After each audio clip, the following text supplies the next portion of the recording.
From the East and the West, you've heard others, but now you've tuned into the best. This is a Prime Wave Media production.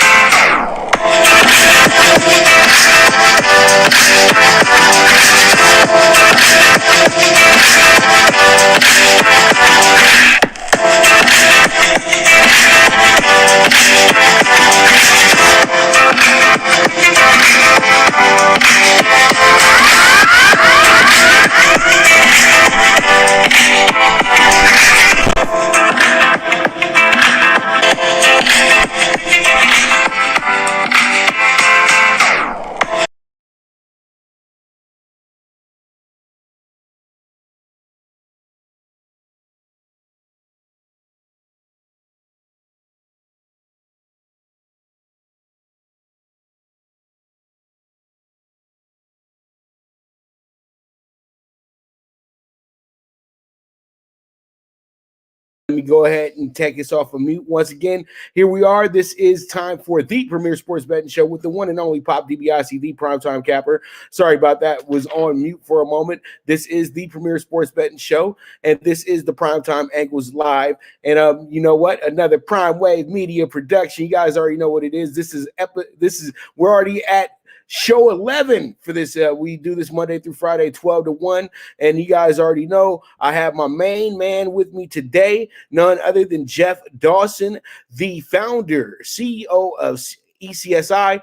We'll have him coming in a moment. But first up, let's go ahead and jump into it real quick. Let's go ahead and talk about some business at hand. First and foremost, Nolan Arenado has been traded to the Cardinals from the Colorado Rockies. He was a big time third baseman who signed a $260 million contract a few years back with the Rockies, and now finds himself playing for the Cardinals. And it seems like they always have this same deal going for these guys as well too, because it seems like pretty much they always send their best players to St. Louis. That's crazy to me that they always do this. That they sent Todd Helton to St. Louis. Matt Holliday was actually sent to Oakland before he was sent to Oakland before he went to St. Louis. But all in all, my point is, it seems like every Colorado Rocky who seems to sign a big contract with them figures out a way to get to St. Louis. And now it's Nolan Arenado's turn right now. And pretty much there it is. The NL West has pretty much became even more complacent, and it looks like it's going to be a Dodgers-Padres drama show coming up this year for a possible 154-game season. So that's a wrap on the baseball news for today. Now let's go ahead into some boxing real quick. Great boxing over the weekend and everything like that. We were able to go ahead and see Caleb Plant go ahead and get himself another big win here. Caleb Plant looked very good against Caleb Truex. And pretty much let's go ahead and I'll give you guys right now. Let's go ahead and look at the tape real quick at this. Let's see how this one went. All right. Kind of taking a little bit to load.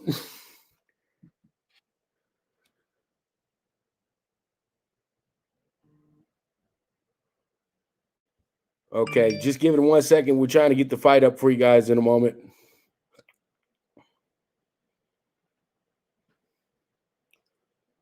All right, there it goes. Sorry for that. And here we go. We got some good action going on here. Caleb Plant sticking him with a nice little jab and everything like that. And here we are. Boom. Nice little hook shot right there as well, too. Opened up a little bit. Oh, swing and a miss. And again, that probably might have been Truex, one of his better shots of the night. But Caleb Plant a little bit too much. And he got the classic 120-109 shutout in this fight as well, too, improving himself to 19-0 on his career, and pretty much trying to get inching closer to that Canelo fight fight. But right now, Caleb Plant has to be seen as one of the best 168 fighters, if not one of the best pound-for-pound fighters in the world right now. Caleb Plant stays undefeated this weekend and gets a big win on Fox. So this new superstar on Fox, Caleb Plant, you guys make sure to catch him on there. And it looks like he'll probably be fighting against another mandatory maybe in the next couple months and everything like that. But I think the Canelo fight could happen sometime next year. So we move forward, and let's go ahead and talk about the NBA real quick. And in the NBA, boy, oh boy, man, I'm telling you, we had a good night last night in the NBA. It was so fun to watch this game right here. Let's go ahead and cut on the tape of the crazy finish that occurred in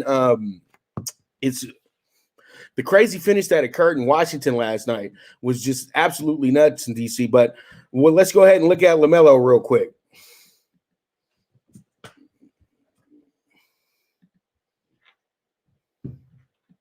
LaMelo kicks it on over to Miles Bridges with the monster dunk. Boy, oh boy, this was Saturday night as well too. LaMelo had a career night, as you guys saw. Throws up the long three-pointer, whap. Good stuff from LaMelo. Then to the hoop, swings it back. Miles Bridges, two-handed slam. Bam, there it is. And we go back to the with the video.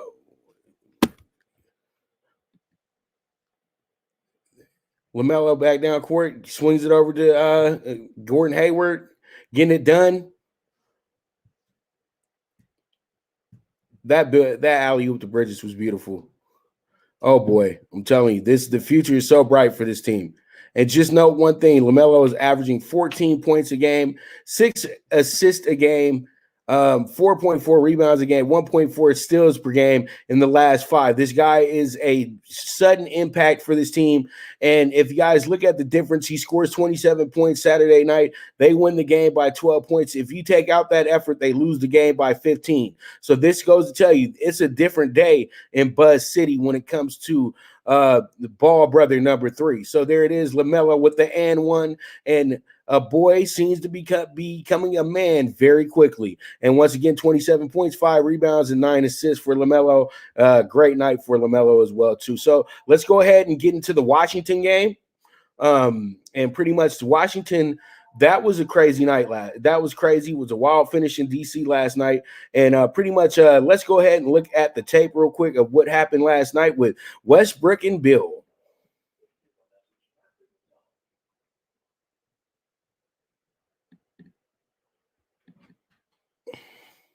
All right, hits the free throw, inbounds. All right, Bradley Beal doesn't want it. Bradley Beal, just going about it. Whap, okay. They're down 2. All right, no biggie. But it seems like the Nets don't know what's going on. Oh, and he steals the ball off the Westbrook. Whap. All of a sudden, the Wizards are up 1 with 4 seconds left to go in the game. And the Wizards wind up winning the game by 3 points, 149-146. And they went ahead and were able to take care of their business in this one and get that victory, 149-146 over the Nets in an upset fashion. And you already know those Nets backers were so mad because they thought this was one of those guaranteed wins, but you have to understand this is pretty much a divisional game between these two teams. Even though they don't play in the Atlantic anymore, these two teams have seen each other enough over the last few weeks. All right, so pretty much let's go ahead and bring in my main man, Jeff Dawson of ECSI. Let's go ahead and add Jeff on in here. Jeff, what's going on, brother? How's everything going today? Not bad, Pops. Not bad. We got a little nor'easter back east, a little snow, sleet, and rain, something that you West Coast young men don't know about. All right, man. Well, let's look at some something that will probably get you excited. Seems like Kyle Larry and Aaron Gordon got some bad blood brewing here. And pretty much, man, let's go ahead and check this out real quick, since you guys say the NBA is so soft nowadays. All right. Aaron Gordon, nice little shiver there. Hey, nice to see you again. These two had some beef from the bubble a few months back and everything like that. Larry had fouled him pretty hard, and, Gordon didn't take too much liking. And then, Larry said, meet me in my room and da-da-da-da-da. Well, it seems like he met him in Tampa at the free throw line and pretty much decked him out a little bit there. Jeff, what are your thoughts on that? That's the style of basketball that a lot of the older guys seem to want nowadays in the NBA.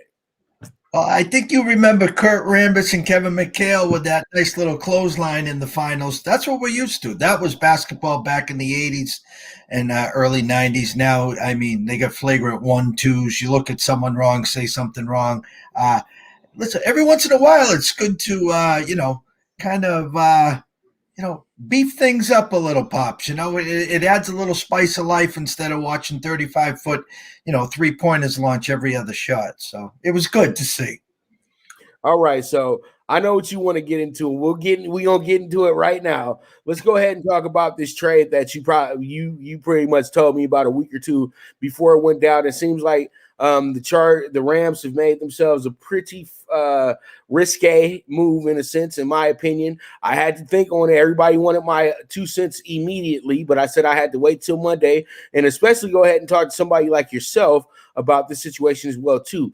I'm thinking to myself, I know what the Rams want to do. They're doing the same thing they did a few years back when they went to go to the Super Bowl, going all in, and they seem to do it every year. And this is in LA fashion as well too. You have to understand, they're trying to be a splashy team. They're trying to be a consistent winner, and they don't see building through the draft as being that's not what they want to do.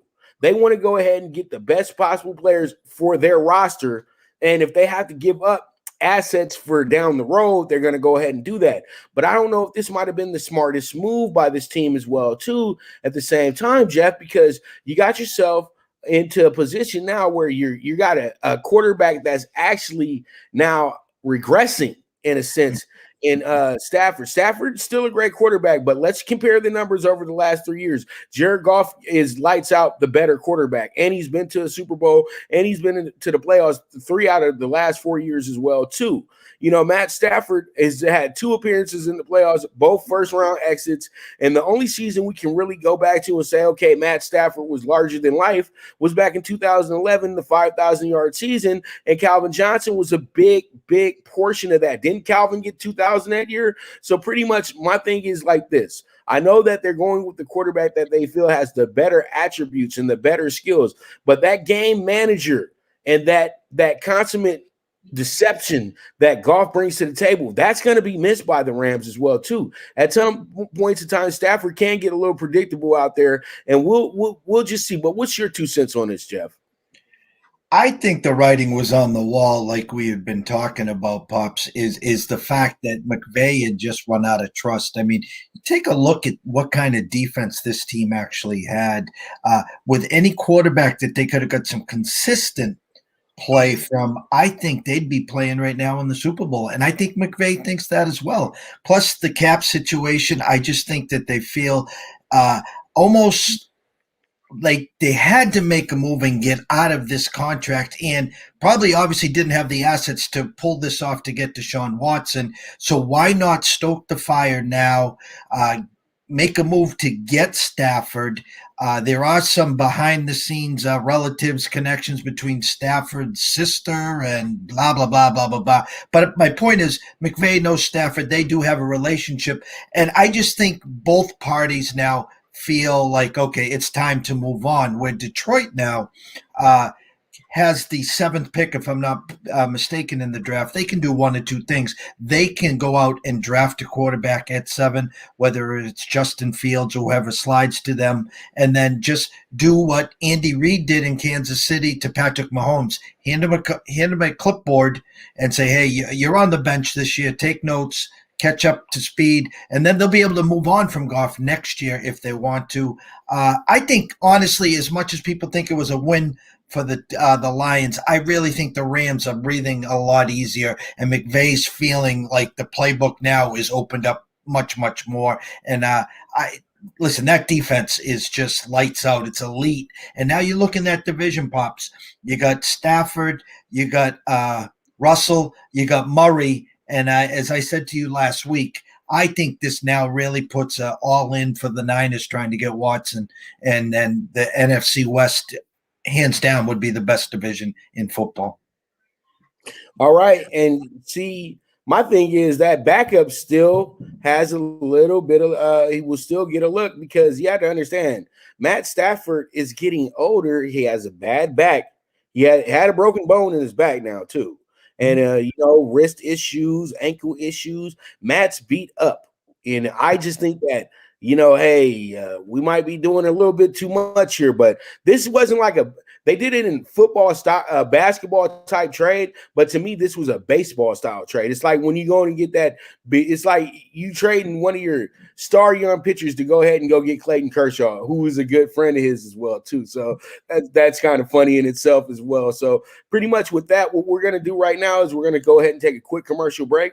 And when we get back, we'll go ahead and we'll talk about the Super Bowl. But let's go ahead and make sure that you guys check out hatclub.com and you guys go ahead and get yourself some drip and get yourselves 10% off when you guys go ahead and hit the link in the description for the show. Once again, that's www.hatclub.com. So you guys go get your 10% off when you go ahead and press that link, but the order has to be 50 or better. So there it is. And this is the Premier Sports Betting Show with the one and only Pop DiBiase, the Primetime Capper, and this is the Primetime Angles Live. Good News Only Racing Club, led by the legendary Doug O'Neill, the trainer of 2 Kentucky Derby winners, and I'll Have Another, and Nyquist. Also trained 2-time Breeders' Cup champ Golden Sense, who are just a part of a long list of thoroughbred champions trained by Doug O'Neill. The Good News Only Racing Club has a young core of horses to look out for in Dennis's Celery, Irish Heatwave, and Notre Dame, just to name a few. Win the day every day with the Good News Only Racing Club,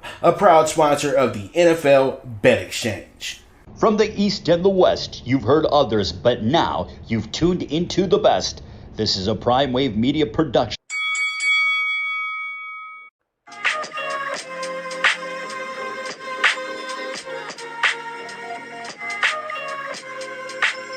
Tune into Big Wave Boxing every week with a brand new guest with the one and only Pop DiBiase, the Primetime Capper, getting the best boxing stories, best boxing angles, and the truth when it all comes down to the sweet science. Tune in to Big Wave Boxing on the Prime Wave Media channel on YouTube.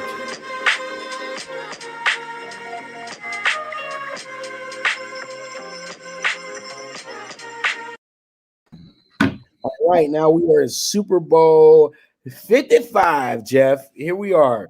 And who would ever thunk it? The Kansas City Chiefs versus the Tampa Bay Buccaneers, live from Tampa Bay. And who would ever thunk it if you were a Northeastern citizen thinking that your beloved Tom Brady would be playing down for the Tampa Bay Buccaneers while your beloved Patriots sit at home watching in misery with the great one himself, Bill Belichick. So pretty much your thoughts on this matchup coming up. Is this going to you? Do you feel like this is going to be one of our better Super Bowls, or could this be one of our snoring Super Bowls? What are your thoughts?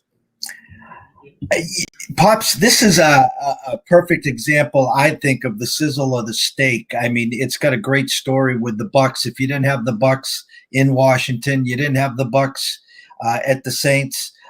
You didn't obviously have the Bucs at Lambeau Field. Now they're home hosting, Pat Mahomes looking and the Chiefs looking for their second straight. It's a great story. It's great for the NFL. First home team to host the Super Bowl. They played earlier this year, and the score wasn't as close as it really looked. Tyreek Hill had 200 yards almost in the first quarter. The glaring one thing to look at is obviously the Chiefs will be missing 2 of their offensive linemen. So obviously the Bucs have been putting a ton of pressure on the quarterback, but Mahomes is just a different breed. Line opened at 3 and 57 and a hook. I've seen 3.5. I've seen it go back to 3. Initial thoughts, Vegas is telling you 30-27 Chiefs. Last year, ECSI gave out Chiefs 30-20 against the Niners, and it landed 31-20. So we were looking at over 100,000 bets last year. We're at about 25, 30,000 now. Business will pick up, as we do know. I think it's a great game.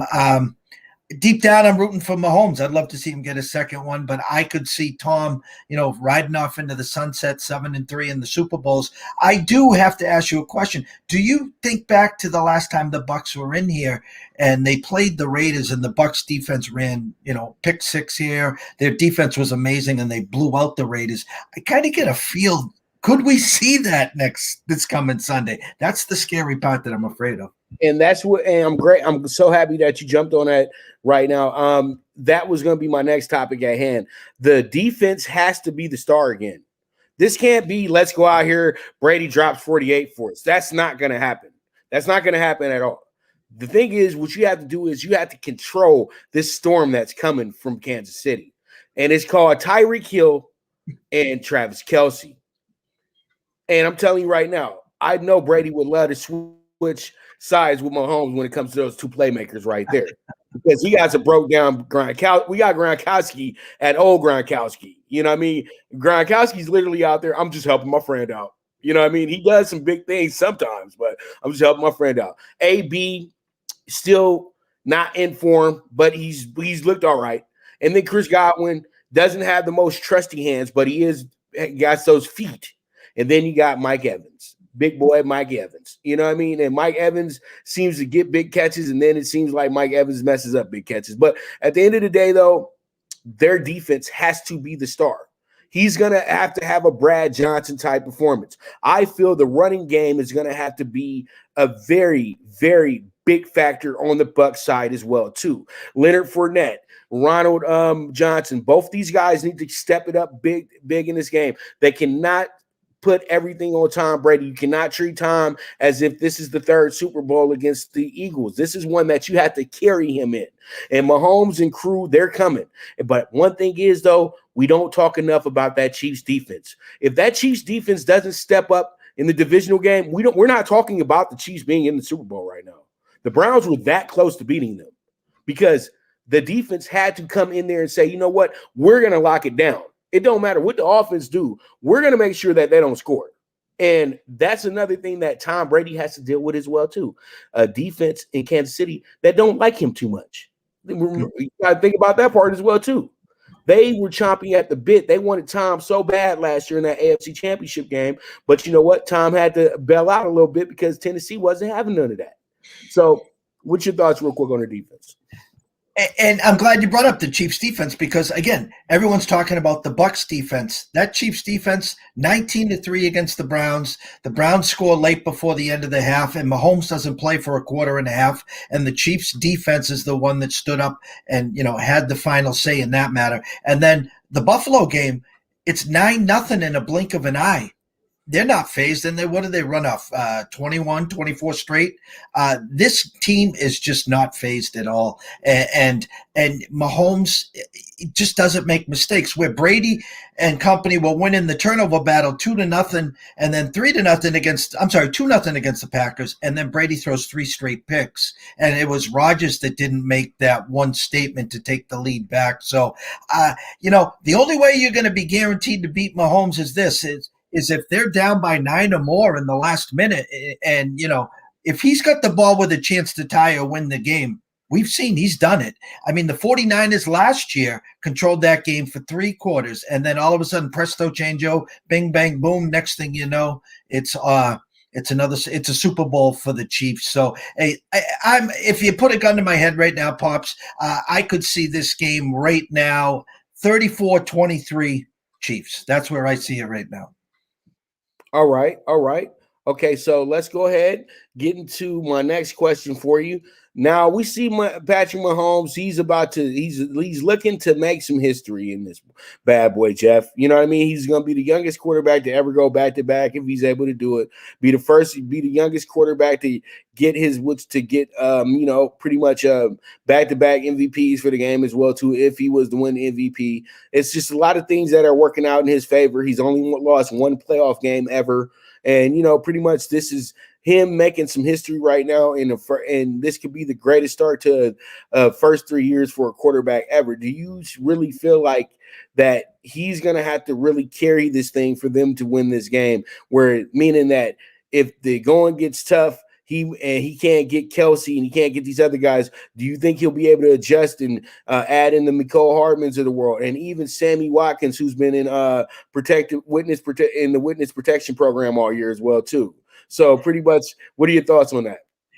When you play Kansas City, I always go back to the Patriots when they played them on Monday night, and they said, Tyreek Hill, you're not going to beat us, and they shut him down for the first half. And Kels had like 8 or 9 catches, just like what happened in the Buffalo game. Okay, you only can shut down so much of this offense. So if you try to double double Tyreek, then Kels is going to kill you. If you try to double Kels, then obviously Tyreek Hardman. And I think 2 weeks now, CEH will also be more healthy. And the other thing, if you look back at the stats and numbers, and I'm not comparing Andy Reid to Belichick, but look at Andy Reid's numbers when he's got 2 weeks or more to prepare. I think they can win in so many different ways. And if put it this way, if Kansas City wins the turnover battle, I can't see the Bucs beating them. I really can't, because I just think there's going to be so much pressure on them, on the Bucs trying to keep up with the Chiefs. Like you said, the running game. Will it be Ronald Jones? Will it be Fournette? Play keep away. Mahomes can't beat you if he's sitting on the sidelines. So if they come in, like you said, to try to win in a shootout 34-31, it's not going to happen. Not going to happen at all. All right. So pretty much, man, I'm telling you, this one just seems like everything is against the Bucs, but then they tell you don't bet against Tom. This is when fans and people start getting confused. But I know one thing that the Chiefs have the biggest advantage on, though, Jeff, and this is going to be a really good one as well too. This is going to be the coaches. It comes down to really coaching at the end of the day. And Andy Reid been there, done that, like a Dr. Dre song. You know what I mean? So pretty much, hey, with him, it is what it is. And I'm thinking to myself, could this be Andy Reid's final game if they're able to win or lose? Do you think Andy Reid knows that, okay, I've done so much in this league. I've won this many games in this league. I've got my Super Bowl. I got a great offensive coordinator sitting here waiting in the wings to be a great head coach, I'm guessing, as everybody thinks he's going to be. And then pretty much you're saying to yourself that, do you need to continue, or do you want to go out on top? What you think, Jeff? Do you think this could be his final game? Pops, I never ever thought of that at all. I've actually flipped the script where Brady wins. He goes off on the white horse, 7-3 in Super Bowls, flipping Tom and I'm flipping Bill and 2 fingers, and rides off into the sunset. For Andy Reid, no. I haven't. When you're just starting with Mahomes, he's a coin flip away, Pops, from this being his 3rd straight Super Bowl.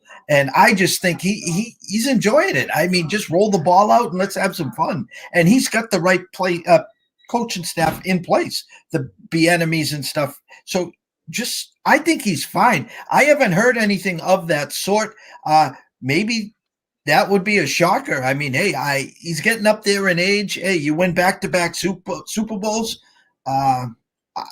Good question. I'd be shocked, but maybe you know something I don't. I'm just thinking that his football life is just, if you could just go out on top. Joe Gibbs did the same thing. The Redskins won. He went out on top. He took over NASCAR. He took over a NASCAR team, moved on from there, came back to the league 10 years later. And I just feel like Andy Reid has completed his football life. It's like, how much more can you do after going back to back late in your coaching career? And then you have such a great player in Mahomes, and then they keep hyping up this offensive coordinator that you have on the side, and he's not going anywhere, and he's still there. And I'm just thinking to myself, could they make a move to where they go ahead and pass the baton on over to Bieniemy, so they could keep the enemy, something of that nature? That's what I'm thinking about as well too. But at the end of the day, I just have to ask the question, because Andy Reid's been coaching for a very long time, and it wouldn't be wrong if he said, okay, it's time to wrap it up. You know what I mean? And I'm going out on top. You know what I mean? And this is the makeup for all the shenanigans that happened in Philadelphia when we couldn't win. And that's what I think about Andy Reid. It's the 4 straight NFC championship games. That's what I think of Andy Reid. And he just a winner. He can get a team to the promised land. Again, 4 straight in Philly. Then he comes over to Kansas City. They lose the coin toss, and the Pats go down and score. And then the Pats are in the Super Bowl. Well, last year, Kansas City goes to the Super Bowl and wins, and boom, they're back again. They're set for a while here. You got the the offense in place, and you got a decent defense, which no one talks enough about, and you got a good young running back there. I like the thought. It didn't even cross my mind, but hey, good thinking there. Like I said, the Pats forever. Josh McDaniels has stayed because he's waiting for Bill to leave, and then he leaves the Colts at the altar. Yada yada yada. Now the Pats' job right now and and where they are versus Kansas City and the other teams in the AFC is apples and oranges. So that's interesting. And I tell you what, if he does win the Super Bowl and he does retire, Pops, you're the first one I'm going to call. All right, there it is. I'm just trying to be Miss Cleo out here. She's wrong most of the time anyway, so it didn't matter. All right, Jeff. So pretty much we're getting closer to the end of the segment, and boy, oh boy, you already know if we were in Vegas this week, we'd be sitting right at the Westgate, at the Superbook, and going through looking at that big prop board and everything like that. And as I look at the props, let's go through KC props at first. And as you can see, you got Patrick Mahomes opening at 315.5. Currently is 319.5. I think that's going to go up to at least 325 by the time we get the kickoff. So you better get that number now, because I think that he's going to throw for 330 in this game, to be honest with you. And then when it comes to the running game, go get Darrell Williams. That's all I got to say. Darrell Williams is going to get you 70 yards in this game at least. And then I know that pretty much the wide receiver category, you should prepare yourself for a big day from Tyreek Hill, who was nothing but a problem for Tampa Bay last time out, but they may have something for him since it's a second look at him as well too. But I would say that maybe your trusty guy here to go over their amount of yards, believe it or not, I know he hasn't been getting that much time, Demarcus Robinson. They're giving you a great number here with Demarcus Robinson. He can easily get a 20-yard catch in the clutch. So I'm saying that. So right now I would say let's do the over on Mahomes, let's do the over on Darrell Williams, and let's do the over on Demarcus Robinson, and we can do the over on Tyreek Hill as well too. Jeff, what are you thinking with these props? What would you want to do? And it's funny when you talk about props, Pops, because look at these numbers and then look at the shifts. They set these numbers up and they know everyone's going to bet these overs. And look at the Mahomes at 315. You would think he might have that by the end of the third quarter. I like Clyde. I like CEH, even though he struggled down the stretch. In another 2 weeks, I think he's going to be healthier. I like the over there at 33 and a hook. And then, I mean, Jesus, they're giving you 102s and 97s. I mean, they both went down. I think Hardman is sneaky. And if you remember in the Buffalo game, there was a couple dashes of Pringles. So, I mean, without the chalk, if I was looking for a sleeper, I might take a swing at Demarcus Robinson or Pringle on the overs as well. All right, there it is. Now let's jump into Tampa Bay real quick. And Tommy, terrific. You know what, Jeff, I'm going to be honest with you. I want to go under here when it comes to his passing. 295.5, that's a bit much. Tom Brady, a good day for Brady is going to be Brady going for 250 and about 70-80% completion percentage. Just take your time, manage, and just run that clock. Just keep the best defense for them in this game is going to be keeping the Chiefs off the field. That's really the best defense in all. And I think Ronald Jones can get over the 43.5, the 40.5 as well. That shouldn't be a problem. I think we'll be able to get Godwin over his 74.5. And then, you know what? Keep it real with you. I got Antonio Brown getting over the 38.5, and he's going to get a 60-yard touchdown in this game. Watch this. Watch this. Because, AB is not the same AB. AB's a regular receiver out there right now, right? So let's see what AB is going to do. You know what I mean? So I love it. And then Gronkowski, we are going to bet Gronkowski to go over 28.5. He'll figure out a way to get a 40-yard scamper down the field at some point in the game. And so there it is. Just real quick, what do you like here, Jeff?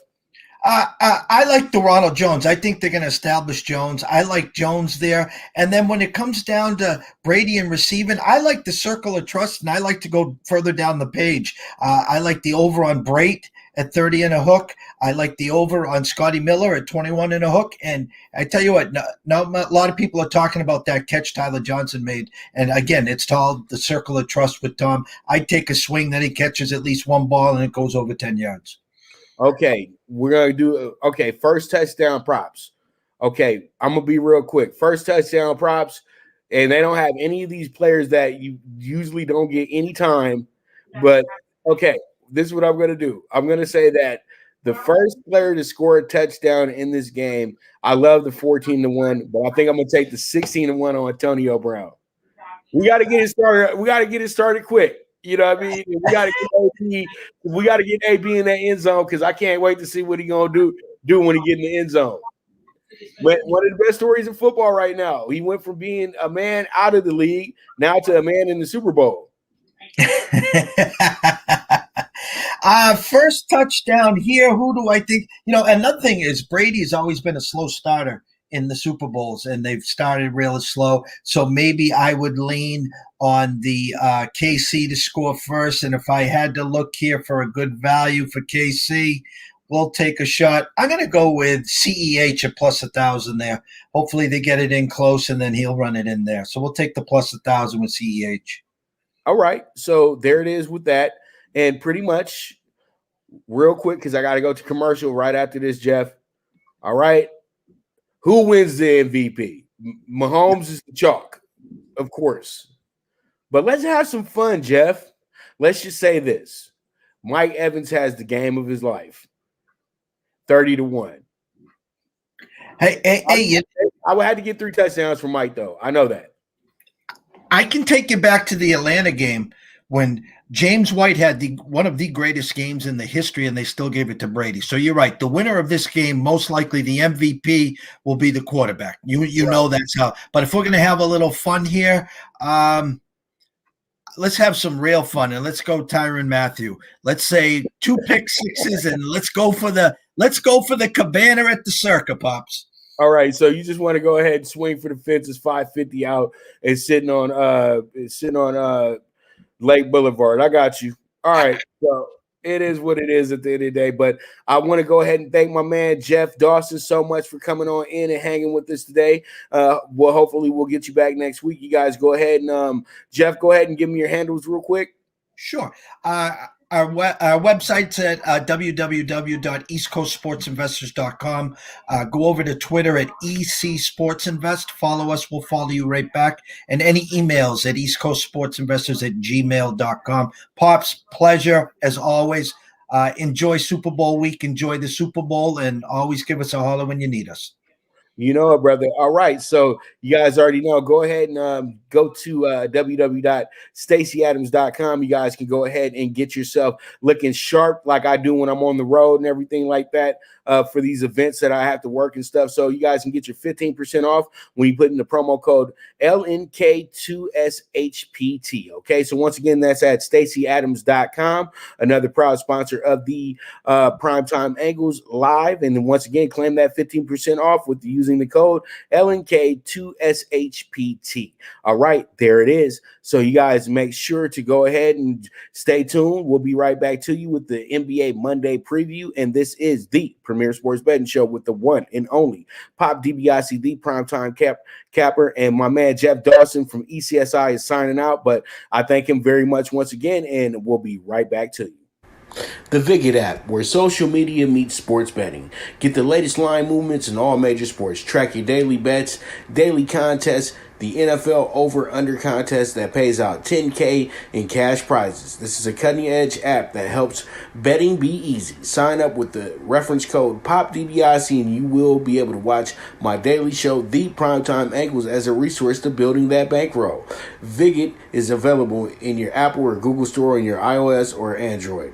The social sports betting app, Viget.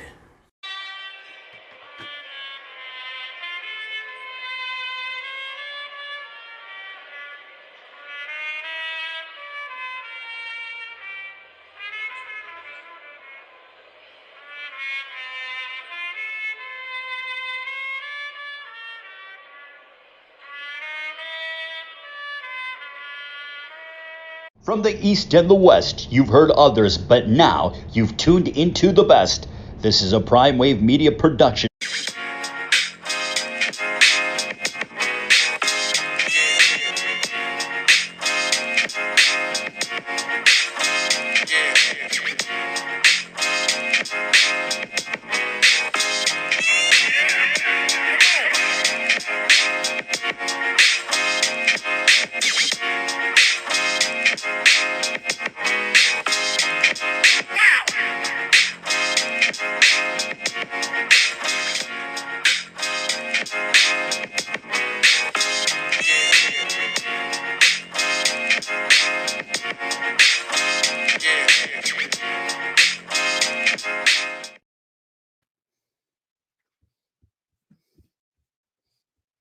All right, we are back with the Premier Sports Betting Show with the one and only Pop DiBiase, the primetime capper, and boy, oh boy, the NBA preview Monday night, and pretty much I'm just over here trying to get all you Twitter folks on here as well too. And this week, we pretty much it's Super Bowl week, so I'm going to be opening up the lines Friday. So be ready to call in and tell me what your Super Bowl prediction is and who you like the most and all that good stuff. But let's talk about the NBA though real quick. NBA is so exciting right now, and we got a crazy situation going on right now. We got a pretty good Hornets team going right now as well too. I told you guys that earlier in the show. As I told you guys before, LaMelo Ball is averaging 14.2, 6.6, and 4.4 and 1.4. That's points per game, assists per game, rebounds per game, and steals per game. And pretty much he has been the difference here with this team, with them playing so well, getting the big wins over teams that you did not expect them to beat. They're 3-2 in their last 5, including winning their last 2 in a row. They're 3-1 against the spread straight up in this division as well, too, because this is a divisional game. And then they're 5-6 on the road and 2-1 in the division on the road as well, too. And they're 1-3 over and under in the divisional games as well. So they're ranked first in assist as well, 28.6 in the NBA. So this team is looking good at 9-11. And as I told people before, the Charlotte Hornets team has the possibility of taking the Southeast Division. Once again, I said it twice. They have the possibility of taking that Southeast Division. So pretty much that's going to be the game right there for you guys. We move forward. Let's go ahead and talk about the Kings at the Pelicans. And with the Kings at the Pelicans tonight, we got ourselves a really good one here. We have a Pelicans team coming in here 7-11 at home, 7-11, and then they Kings are 8-11.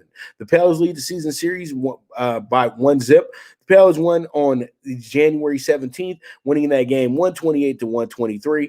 The Kings are 3-9 against the West, including 8 losses in a row against the conference after a 3-1 start. This team is absolutely putrid against the West right now. They're 4-8 against the spread when it comes to Western Conference teams, and they're 7-5 when it comes to over and unders against Western Conference teams. And they're 1-4 straight up and 2-3 against the spread versus the West on the road. So everything's not looking that good with the Kings. But the Pelicans, on the other hand, aren't much better. The Pelicans are 3-7 straight up versus the West, and they're 4-6 against the spread versus the West as well, too. And also, they're 6-4 when it comes to over and unders versus the West, and 1-1 when it comes to against the spread straight up at home versus the West. So they've only played 2 games against the Western Conference at home this season. So the Pelicans looking like they could be the winner of this game, but I'm thinking that we need to go ahead and when you look at it, everything when it's all said and done, it looks like this game could possibly be a good over game as well too. So that's something that you need to look at as well too as a better, and I think that will be something that will intrigue you a little bit when you look at the spot. But I also like the Pelicans to kind of just go ahead and take care of their business in this game tonight as well too, because they have been struggling. So pretty much let's go ahead and move forward. Look at our next game. Our next game is going to be another really good game, and this one is going to be between the Blazers and the Bucks. The Blazers coming into this game 10-8, while the Bucks are 11-8, and that's surprising for a team that's supposed to be one of the better teams in the East. This was a +10, but it's dropped down to a 9 since my last looky-loo at it. And you guys got to understand our lines, we do our lines very early in the day or late at night. So pretty much as soon as the line hits, so we're pretty much on the open line. So pretty much Blazers 10-8 at Bucks. So here we go, 5-3 on the road for the Blazers. They're 1-0 versus the East on the road as well too. They're 4-2 straight up versus the East, and they're 1-5 against the spread versus the East. They're 2-4 over and under versus the East, and they've lost their last 3 out of 5 games. And they're 1-1 on this 7-game road trip coming up as well too. This will be the 3rd game of that trip as well too.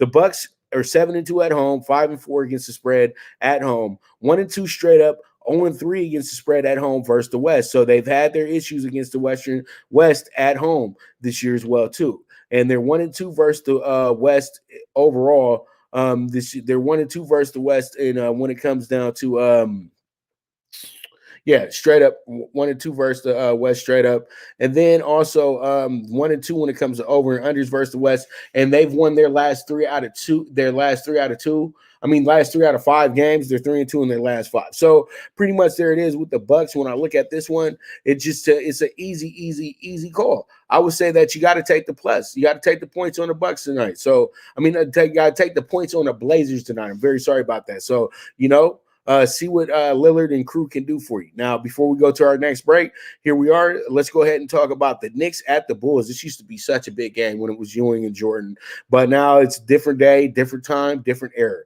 So pretty much here we are. The Knicks coming into this game 9-12, 7-6 straight up against the spread, and against the spread versus the Eastern Conference. They're 4-2 straight up, and they're 5-1 against the spread, 3-3 over and unders versus the Central Division as well too. And then they're 4-7 straight up, 7-4 against the spread on the road. And also they're 4-4 straight up, 5-3 against the spread versus the East on the road as well too. So there it is. That's the verdict on the New York Knicks right there. And they got some really good numbers when it comes to playing against the Eastern Conference. Numbers that you didn't expect the Knicks to have. The Knicks, before the season started, were the team that they were calling the team that should be picking first in the draft next year. It looks quite possibly that the Knicks could be being the 8th seed in the Eastern Conference playoffs this year. All right, so the Bulls coming to this one 2-6 straight up, 4-4 against the spread at home. 0-1 against the spread straight up, and the over-under versus the Atlantic this year as well. They're 3-4 against the spread straight up, over and unders versus the East in general as well too. And they're 0-3 versus the East at home with losses by an average of 18 points per game. So pretty much they're telling us right now who to take, and it's not going to be that hard. My dog of the day, and that's why I'm wearing this cap. That's why I'm wearing this cap. That's why I'm wearing this cap. Come on, cameraman. Get to me.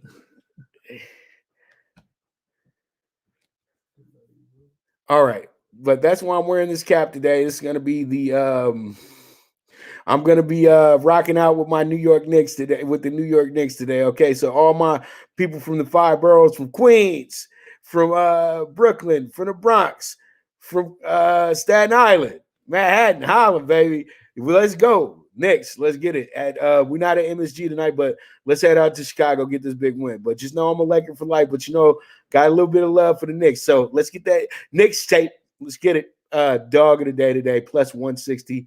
Let's see how it shakes out.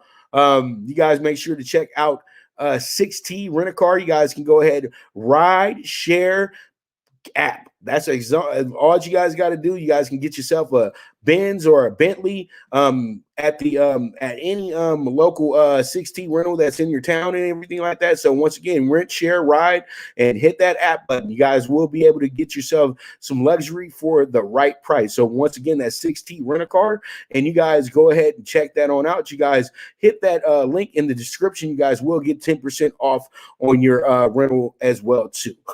All right, so with that, we'll be right back. This is the Premier Sports Betting Show with the one and only Pop DiBiase, the primetime capper, and this is the Primetime Angles live. Good News Only Racing Club, led by the legendary Doug O'Neill, the trainer of 2 Kentucky Derby winners and I'll Have Another and Nyquist. Also trained 2-time Breeders' Cup champ Golden Sense, who are just a part of a long list of thoroughbred champions trained by Doug O'Neill. The Good News Only Racing Club has a young core of horses to look out for in Dennis's Celery, Irish Heatwave, and Notre Dame, just to name a few. Win the day every day with the Good News Only Racing Club, a proud sponsor of the NFL Bet Exchange. From the East and the West, you've heard others, but now you've tuned into the best. This is a Prime Wave Media production.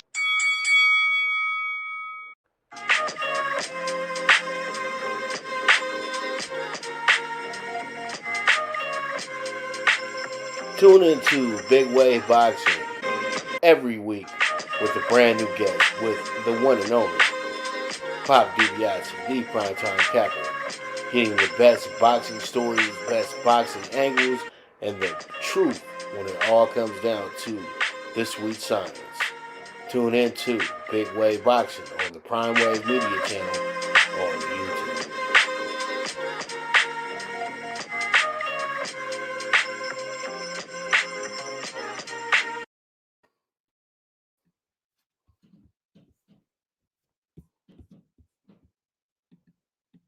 All right, and we are back with the premier sports betting show, the Primetime Angles Live, with the one and only Pop DiBiase, the Primetime Capper. And let's go ahead and keep this NBA preview going. We're on the second half of it right now.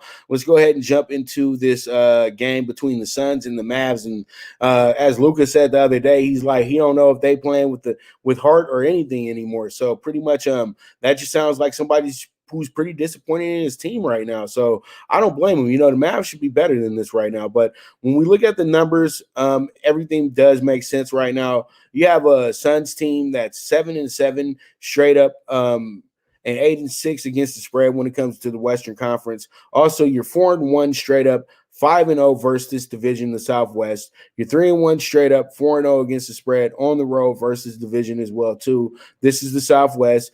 6-4 straight up, 7-3 against the spread on the road, and they've won their last 2 games in a row after 3 losses in a row. The Suns are heating up just a bit, but as you can see, they play this division very well, and that's why they really are sitting pretty in the position that they're sitting in right now. Then you have the Mavericks, who are 4-7 against the spread and straight up versus the West. They're 1-3 against the spread and straight up versus the Pacific as well. Then they're 6-5 over and under versus the West for the season, and they're 1-6 straight up against the spread at home. Period, point blank for the season, and they've dropped their last 5 games in a row. This has been just really, really not a good situation right now for this Mavericks team, and I think that Phoenix should be able to really be on the lookout though, because this you don't want to play a team like this when they're getting as desperate as they're getting right now, because this team is looking for some type of answer at this point. And I think that pretty much they could get it tonight as well too. So let's go ahead and move forward, talk about the next game. This next game is going to be the Grizzlies at the Spurs. This is another game between 2 teams with winning records tonight as well too. You got the Grizzlies coming into this game 8-6. The Spurs are 11-9. You got a 1-1 tie for the season series. The Spurs won by 2 open tonight, 131-129. Grizz won by 17 last time out on the 30th of January on Saturday. They went ahead and beat them 129-112. So this right here is what we like to this right here is a rubber match, but they got another game right after this as well too, being division rivals now. Is they're 3-3 straight up, 4-2 against the spread versus the West. This is the Grizzlies. They're 1-1 versus the division, 2-0 when it comes to the over and under. So that means they went over twice in these games. And then they're 4-1 against the spread and straight up on the road. And then they're 2-0 versus the West in this situation as well too. They're 5-9 over and under, and they're 3-3 versus the West this year when it comes to the over and under. All right, so pretty much the Spurs coming here 7-10 straight up, and then 9-8 against the spread, and this is versus the West, and 2-3 straight up, 3-2 against the spread versus the division, and they're 4-4 against the spread straight up at home, and 10-10 over and under for the year. So that means that literally like every other game goes over or under for this team. But if they're a different type of team, they'll streak for 4, then they'll go under for 4. You know, it's just it's weird. All right. So pretty much when you look at this one, you say scoreboard watch.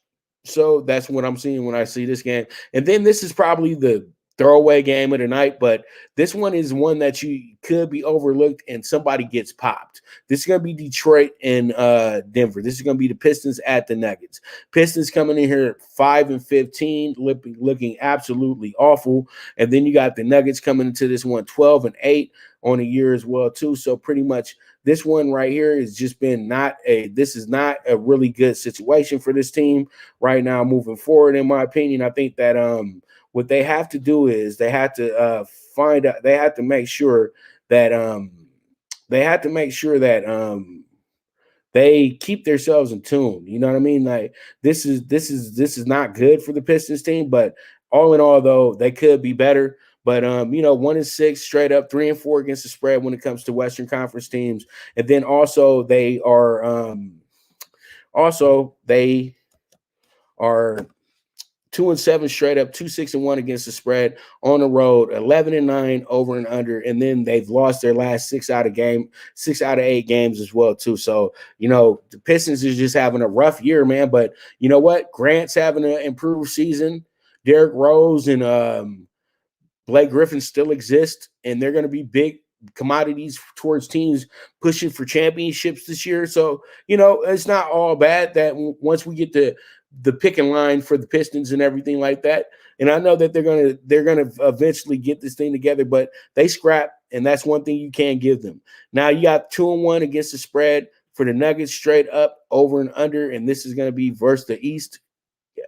Versus the East, and then 14-5-1 over and under as well too for the season. 6-4 straight up, 4-6 against the spread, 6-3-1 over and under at home. And guess what? 7-game winning streak coming into this game tonight as well too, as a -9.5 favorite as well. So that's why the Nuggets are a huge favorite, because the Nuggets should be able to win this game and win the game by a lot. But that's where they get you trapped. Okay, so pretty much with that, we're gonna go ahead. We were supposed to take a commercial break, but we're going to go ahead and talk about the state of the Lakers real quick. And with the state of the Lakers right now, we got a game against the Hawks tonight, and the Lakers seem pretty poised to go ahead and get this thing together the right way, because the Lakers have been kind of struggling a little bit. They've lost their last 2 out of 3 games after having a 10-0 start to their road to the road trips this season. Now they're sitting at 11-2 on the year. The Lakers want to make sure that they keep sending messages nightly, but we all know what happened in the last game. Lakers played a gutsy game against the old rival Celtics, and they got up out of there and got themselves a good win. So the Lakers have actually won their last 5 out of 8 games as well too. So they're not playing that bad of basketball. They're still at top of the Western Conference as well too. They're playing against Atlanta tonight. Atlanta's kind of struggling a little bit. Atlanta's coming into this game back and forth with the wins and losses right now, but in their last 5, they're 3-2 as well. So pretty much when you look at this, I do feel a high scoring game coming, but all in all though, this should be one of those games where the Lakers should be able to breeze in it as well too. Because also tonight, DeAndre Hunter, the skilled wingman for the Hawks, will be out tonight, and that's pretty key as well too. All right, so let's go ahead and start talking some tickets. And in the talking ticket segment, we got a good one here. We got the CBB Primetime Pick 6 right now, and the CBB Primetime Pick 6 is going to be a doozy. This one is going to feature some pretty good teams. We're going to go with the Baltimore Crew here with the -145. Let's see how this one checks out, but I like them a lot today. And then we got Valpo today as well too with the +115. Also going to go ahead and take Missouri State with the +8 today, and also going to go ahead and take Missouri Valley, but they are not a +9. They're actually a +25. So pretty much go ahead and mark that down differently. It is Missouri Valley State, but it is going to be a +25. My bad on that one. We'll correct that once I go ahead and tweet it out for you. And also we have the -17.5. The UNC Central, North Carolina Central. This should be a good one for us today as well too. And then we got Jackson State with the -11.5. Let's see how that one goes. All right, now let's go ahead and talk about the dog pick 4. This is going to be the 66-1 ticket, and we're going to go ahead and take Indiana with the +1, Indiana State with the +110, and then we're going to take Eastern Tennessee State with the +110. Then we're taking Bama A&M with the +290, and then we're going to go ahead and we're going to roll the dice a little bit, and we're going to take Oklahoma with the +275.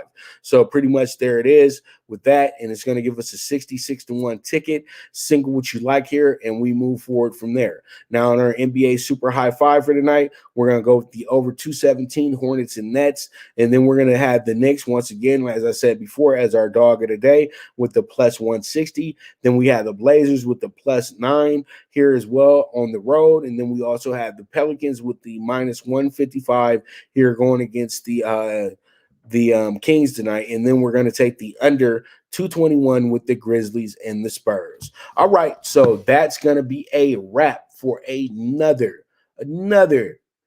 great show, and that is the Premier Sports Betting Show with your boy, the one and only Pop DiBiase, the Primetime Capper, and this is the Primetime Angles Live. And as I always say, bet with your head, not with your heart.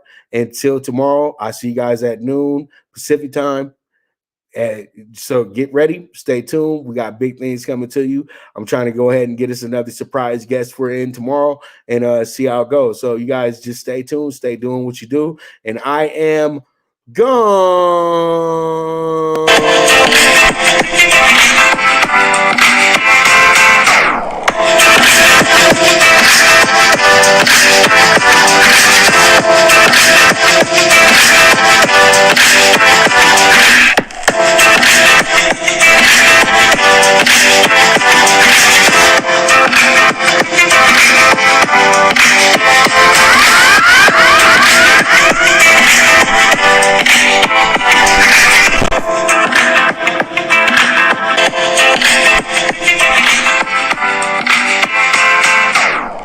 From the East and the West, you've heard others, but now you've tuned into the best. This is a Prime Wave Media production.